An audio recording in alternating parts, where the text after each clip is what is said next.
Assalamualaikum warahmatullahi wabarakatuh. Kami dari kelompok 4 ingin mempresentasikan hasil diskusi kami tentang isu sosial dan etika dalam sistem informasi yang beranggotakan yang pertama yaitu Putri Ayu Kusumawe dengan NIM 195221318, yang kedua yaitu Eva Veronica dengan NIM 195221350, yang ketiga Tia Fatimah A dengan NIM 195221359, dan yang keempat yaitu Dian Anggi Nirvan Hananda dengan NIM 205221351. Nah, yang pertama kita akan membahas tentang model pemikiran tentang isu etika, sosial, dan politis. Isu etika, sosial, dan politis saling berkaitan erat. Dilema etika yang mungkin akan dihadapi seorang manajer sistem informasi biasanya tercermin pada debat sosial dan politik. Bayangkan, masyarakat seperti kolam yang tenang pada musim panas, ekosistem yang lembut dengan keseimbangan di antara individu, masyarakat, dan institusi politik. Setiap individu tahu bagaimana harus berperilaku dalam kolam ini karena institusi sosial, keluarga, pendidikan, dan organisasi telah mengembangkan aturan berperilaku yang telah teruji dengan baik, dan hal ini didukung oleh hukum yang dibuat oleh sektor politik yang mengatur perilaku serta menyediakan hukuman bagi yang melanggar. Bayangkan hal itu sebagai teknologi dan sistem informasi yang baru melanda di kalangan masyarakat. Secara tiba-tiba, pelaku individu bertentangan dengan situasi barunya, yang seringkali belum pernah dibahas dalam peraturan lama. Institusi sosial tidak dapat merespon karena untuk mengembangkan ini, kode etik ekspektasi tanggung jawab sosial, tindakan yang benar secara politik atau peraturan yang disetujui. Institusi politik juga memerlukan waktu sebelum mengembangkan aturan-aturan baru dan seringkali memerlukan demonstrasi akibat kerugian nyata sebelum mereka bertindak. Kita dapat menggunakan model ini untuk mengilustrasikan dinamika yang berhubungan dengan isu etika, sosial, dan politis. Model ini juga berguna untuk mengidentifikasikan dimensi moral, terutama pada masyarakat informasi yang meliputi berbagai tingkatan baik individu sosial maupun politis. Nah, yang kedua kita akan membahas tentang 5 dimensi moral di era informasi. Nah, yang pertama yaitu hak akan kewajiban informasi, yaitu hak informasi untuk individu maupun organisasi, dan juga kewajiban individu maupun organisasi dalam informasi. Dalam hal ini diatur sejauh mana hak dan kewajiban seseorang, individu maupun organisasi dalam memperoleh informasi dan apa saja kewajiban mereka terhadap informasi. Yang kedua yaitu kualitas sistem. Standar kualitas sistem yang harus dipenuhi masyarakat serta menjaga agar informasi maupun privasi masyarakat tetap terjaga. Yang ketiga yaitu hak dan kewajiban terkait kepemilikan, yaitu bagaimana hak-hak yang dimiliki individu maupun organisasi dapat dilindungi dalam sebuah lingkup kehidupan digital seperti sekarang ini, seperti perlindungan terhadap hak kekayaan intelektual dan juga hak paten. Dimensi moral yang kedua ini menekankan bahwa dalam zaman yang serba canggih ini, bagaimana hak-hak pribadi ini bisa terlindungi. Yang keempat yaitu kualitas hidup. Nilai-nilai yang harus terus dijaga dan dilindungi oleh arus informasi. Sehingga informasi juga harus mengetahui kualitas apa saja yang harus dipertahankan. Nah, yang terakhir yaitu akuntabilitas dan pengendalian, yaitu bagaimana mengendalikan sistem informasi terhadap bahaya-bahaya yang mungkin terjadi dan juga akuntabilitas dalam penggunaan informasi.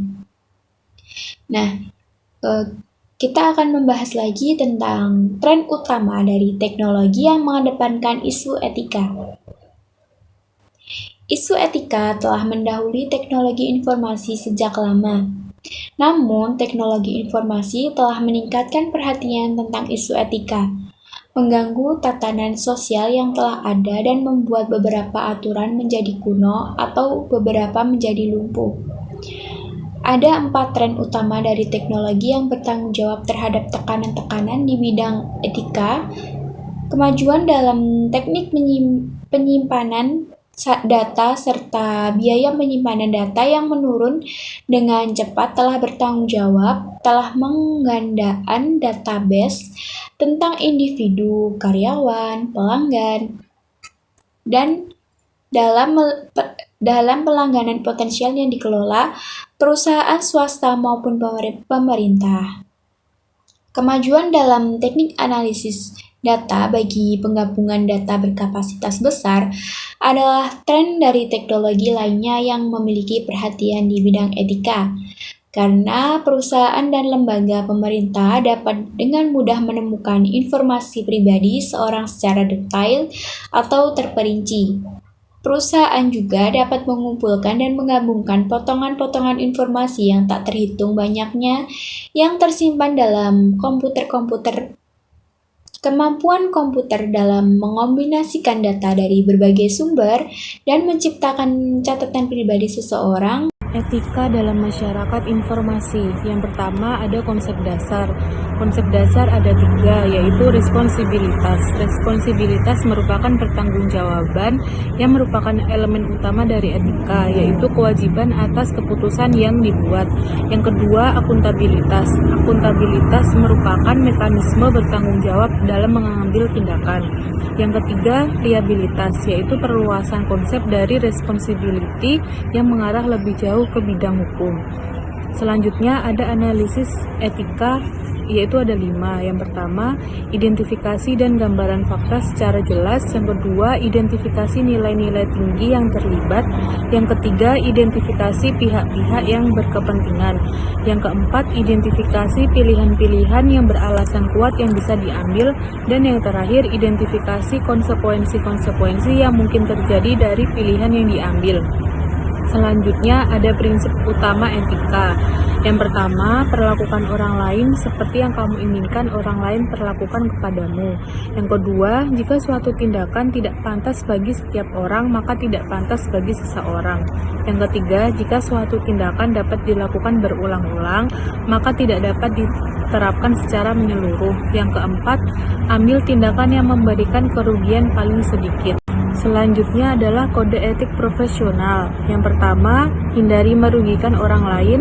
Yang kedua, menghormati hak kepemilikan termasuk kekayaan intelektual.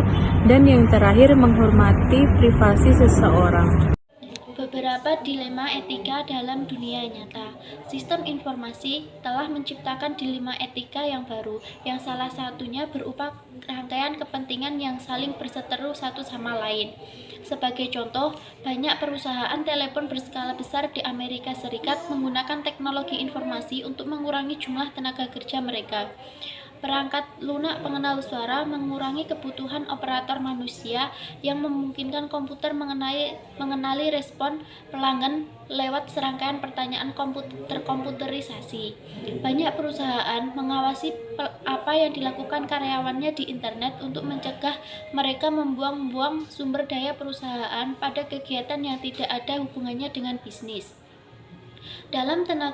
Dalam berbagai contoh, dapat menemukan nilai-nilai yang saling berseteru di tempat kerja dengan kelompok-kelompok yang berkumpul untuk melakukan debat. Sebagai contoh, perusahaan mungkin berpendapat bahwa ia memiliki hak menggunakan teknologi informasi untuk meningkatkan produktivitasnya dan melakukan perampingan tenaga kerja untuk menekan biaya bisnis. Karyawan yang digantikan oleh sistem informasi mungkin berpendapat pemilik perusahaan bertanggung jawab terhadap kesejahteraan mereka. Berdasarkan analisis dari dekat tentang fakta-fakta yang ada, terkadang menghasilkan solusi yang dapat dikompromikan yang memberikan masing-masing pihak kelonggaran. Hak informasi privasi dan kebebasan di era internet. Privasi adalah hak seseorang untuk tinggal seorang diri, beda dari pengawasan maupun campur tangan pihak lain ataupun organisasi, termasuk negara. Hak atau atas privasi juga terdapat di tempat kerja jutaan karyawan merupakan subjek pengawasan elektronis berteknologi tinggi. Teknologi sistem informasi mengancam hak atas privasi dengan melakukan pelanggaran privasi secara murah, efektif, dan menguntungkan. Sebagian besar undang-undang mengatur hak-hak privasi di Amerika dan Eropa disusun berdasarkan aturan hidup yang disebut Praktik Informasi dan Adil yang pertama kali dicetuskan pada tahun 1973 oleh Komite Penasehat Pemerintah Federal yang diperbarui pada 2010 dan menambahkan tentang teknologi yang menyerang privasi. Departemen Kesehatan, Pendidikan, dan Kesejahteraan Amerika Serikat pada tahun 1973, FIP adalah rangkaian prinsip-prinsip yang mengatur dalam pengumpulan dan penggunaan informasi tentang seseorang. Prinsip-prinsip VIP disadari oleh gagasan tentang kepentingan yang saling memberi manfaat antara pemegang rekaman dengan individu. Hak kekayaan intelektual. Sistem informasi terkini telah menghadirkan tantangan yang luar biasa bagi hukum dan praktik-praktik sosial yang melindungi kekayaan intelektual. Kekayaan intelektual adalah subjek atau pokok persoalan bagi berbagai macam jenis perlindungan di bawah naungan 3 tradisi resmi sebagai berikut. Yang pertama, rahasia dagang. Setiap produk hasil karya intelektual, sebuah formula, perangkat, pola, atau kompilasi data yang digunakan untuk tujuan bisnis dan bukanlah informasi yang dapat diakses secara umum. 2. Hak cipta, hak yang dijamin oleh undang-undang untuk melindungi pencipta karya intelektual dan tindakan duplikasi yang dilakukan oleh pihak lain dengan tujuan apapun sepanjang hidup pencipta. Hak cipta memberikan perlindungan terhadap tindakan menyalin keseluruhan isi maupun sebagai pose program. Kekurangan dari hak cipta adalah ide atau pemikiran yang terkandung dalam karya tersebut tidak dilindungi, hanya memanifestasi pekerjaannya saja. Yang ketiga, hak paten. Untuk menjamin penemu mesin baru, perangkat ataupun metode baru menerima imbalan finansial secara utuh beserta dengan penghargaan lainnya bagi kerja keras mereka, serta mendorong penyebarluasan penerima tersebut. Kekuatan perlindungan hak paten adalah mereka memberi hak monopoli terhadap ide dan konsep yang terkandung dalam perangkat lunak tersebut. Selanjutnya adalah akuntabilitas, liabilitas, dan pengendalian. Bersamaan dengan Undang-Undang Kekayaan dan Privasi, teknologi informasi baru memberikan tantangan bagi liabilitas hukum dan praktik sosial yang sudah ada dalam melindungi institusi dan masyarakat. Masalah liabilitas yang berkaitan dengan komputer. Selama 1 minggu pada Oktober 2011, pengguna BlackBerry di seluruh dunia mengalami gangguan terhadap layanan surel mereka. Layanan paling penting yang disediakan oleh pabrikan smartphone bernama Research in Monitor. Penghentian layanan surel selama 3 hari yang melanda pengguna BlackBerry di Asia, Eropa, Timur Tengah, serta Amerika. Bagian penting dari BlackBerry yang digunakan oleh 70 juta penggunanya. Sampai saat ini, BlackBerry masih mendominasi pasar smartphone berkat tingkat keamanan surelnya yang luar biasa serta terintegrasi dengan baik dengan perusahaan penyedia layanan surel. iPhone dan Android mendominasi di segmen perangkat komunikasi genggam yang paling banyak digunakan karyawan. Lebih dari setengah perangkat baru yang dibeli perusahaan menggunakan produk ini. Masalah kegagalan surel tersebut semakin menimbulkan resiko bagi BlackBerry untuk kehilangan perusahaan langganannya. Sisi positifnya, Departemen Kepolisian di seluruh dunia melaporkan adanya penurunan kecelakaan di perkotaan yang signifikan selama kegagalan surel tersebut, karena pengemudi tidak dapat mengetik pesan atau menelpon dengan menggunakan BlackBerry mereka. Sesudah kegagalan sistem tersebut, David Hughes selaku Chief Technology Officer atau CEO yang ditunjuk Research in Monitor mengatakan, timbunan pesan dari Eropa yang belum diproses menyebabkan kegagalan sistem yang luar biasa di seluruh dunia. Perusahaan tersebut memasukkan akar permasalahan terletak pada layanan surel BlackBerry di Eropa dan bukan karena tindakan hack atau pembobolan sistem keamanan lainnya. Pelanggan BlackBerry di Eropa mengalami kerugian akibat kegagalan sistem selama beberapa hari tersebut. Namun, tidak sampai pemerintah Amerika mengetahui hal tersebut dari keluhan yang disampaikan oleh pengguna BlackBerry di Eropa. Twitter mereka mengenai lambatnya pemrosesan pesan disertai dengan kegagalan mengakses perangkat BlackBerry mereka. Kemudian, kualitas sistem, kualitas data, dan kesalahan sistem. Perdebatan mengenai liabilitas dan akuntabilitas mengenai konsekuensi yang tidak disengaja akibat penggunaan sistem melibatkan dimensi moral yang mandiri, namun saling terkait. Masyarakat dan perusahaan mungkin akan menuntut pertanggungjawaban atas konsekuensi yang sebetulnya bisa diduga dan dihindari, dan wilayah abu-abu tersebut adalah kegagalan sistem yang terjadi hanya dapat diperbaiki dengan biaya yang sangat mahal. Dan biaya yang sangat mahal guna menyempurnakan sistem ini tidaklah sepadan secara ekonomis, sampai tidak ada seorang pun yang mau membeli produk ini. Sebagai contoh, meskipun perusahaan perangkat lunak telah berupaya untuk memperbaiki kelemahan pada produknya sebelum meluncurkan ke pemasaran, namun akhirnya mereka tetap meluncurkan produk dengan sedikit kelemahan tersebut dikarenakan waktu dan biaya yang diperlukan untuk menyempurnakan sedikit kelemahan tersebut dapat sama sekali meniadakan penerbitan perangkat lunak tersebut.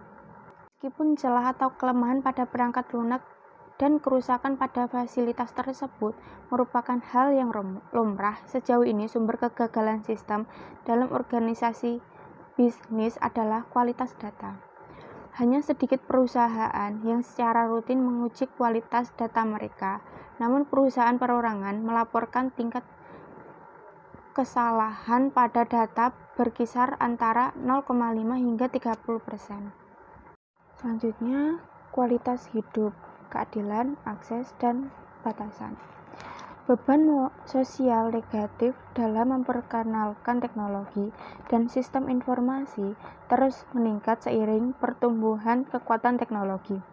Banyak dari konsekuensi negatif di bidang sosial ini datang bukan dari pelanggaran terhadap hak individu ataupun pelanggaran kekayaan saja.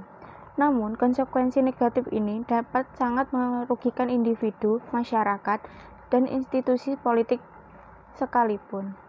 Komputer dan teknologi informasi berpotensi merusak elemen-elemen berharga dalam budaya dan kemasyarakatan kita di samping membawa manfaat. Jika ada konsekuensi baik dan konsekuensi buruk secara seimbang, siapa yang akan bertanggung jawab terhadap konsekuensi buruk tersebut?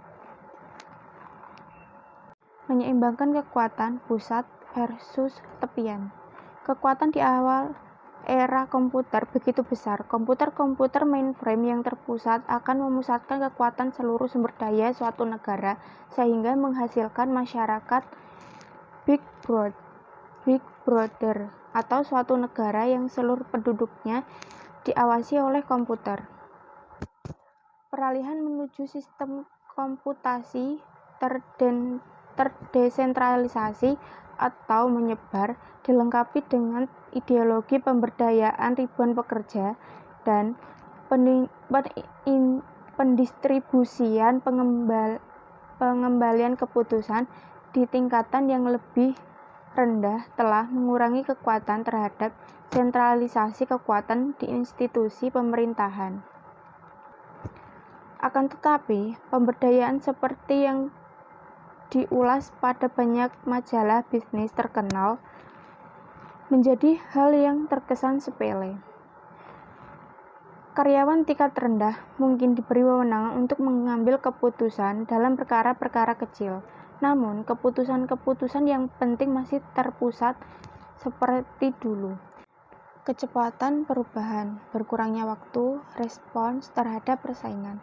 Sistem informasi telah banyak membantu dalam menciptakan pasar nasional dan internasional yang lebih efisien. Pasar global yang lebih efisien saat ini telah mengurangi hambatan sosial bagi organisasi bisnis yang biasanya butuh waktu bertahun-tahun untuk beradaptasi dengan persaingan yang ada. Kompetisi yang didasarkan pada waktu memiliki sisi buruk. Organisasi bisnis tempat bekerja mungkin tidak memiliki cukup waktu untuk merespons pesaing global dan mungkin akan hancur dalam waktu setahun. Kemudian mengelola batasan keluarga, pekerjaan, dan waktu luang. Bahaya dari komputasi menyeluruh, telekommuting, komputasi nomaden, dan lingkungan komputasi yang melakukan segala sesuatunya di mana saja, mungkin akan menjadi kenyataan. Jika memang begitu, batasan tradisional yang memisahkan pekerjaan dari keluarga dan waktu luang menjadi melemah.